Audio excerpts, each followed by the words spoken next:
Hi all, so back at base, I'm going to show you how to prepare hedge mustard, which I was talking about before in the garden, Sisymbrium officinale. So it's in the brassica family. I've got a really nice big juicy leaf here. I'm going to show you how much we've collected, and we're going to make a Palestinian dish called Hwerneh, which is yoghurt, salt and a lot of fermented hedge mustard grains.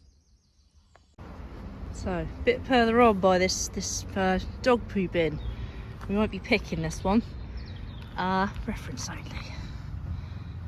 Here we've got a member of the cabbage family, Brassicaceae.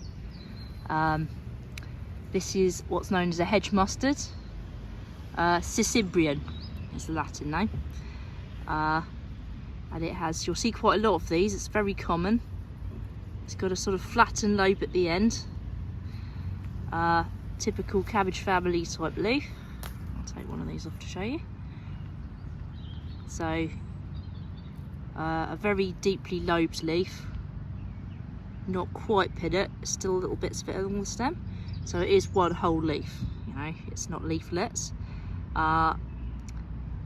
Ends in a sort of trifoliate, three-lobed top, slightly bristly. This is quite mild in flavour compared to some of the other cabbage family, and also a good thing to know is that the leaves look like this when it's young, or in the winter when you've got just the basal rosette. As it grows taller, the leaves become more pointed. So I'm going to try and find one here for you. They become a little bit more pointed here, and as it grows older still, the leaves will get even more pointed. So it can actually look like two separate plants because of that. But once you know, you know. And this is a lovely juicy green, very tender.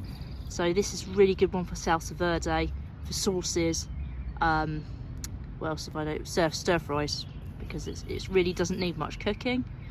It can be eaten raw, but you do need to watch where you're getting it from, and always pick above 15 centimetres off the ground, just to avoid ratweed. Give it a good rinse, and off you go. So as I was saying, I've actually just gone a couple of feet further down and found a more mature hedge mustard, or Sisymbrium. And this, you can really see here how the base leaflets are more rounded, and as you go further up they change shape. So you can see that's a really long terminal lobe at the end, and right at the top you've got these really spear shaped terminal lobes. So if you pick two leaves of that, two of those different leaves, one from here and one from the bottom, you would actually be really confused about whether it's the same plant. And the flowers are out on this one, so you've got those yellow 4-petaled cabbage family flowers.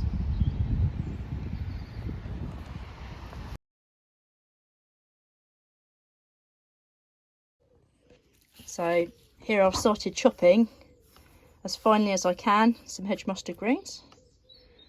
I've got about 3 cups worth of greens once they're packed down. I've got some pink Himalayan rock salt. You can use sea salt. Natural salt is always best, not iodised salt. And I've got 500 grams of Greek yoghurt. It's recommended to use Greek yoghurt because it's nice and thick, and you want a nice thick dip-like texture. So I'm going to mix this with salt, put this in a bowl and leave it to wilt for about half the day, and I'm going to squeeze it into the yoghurt.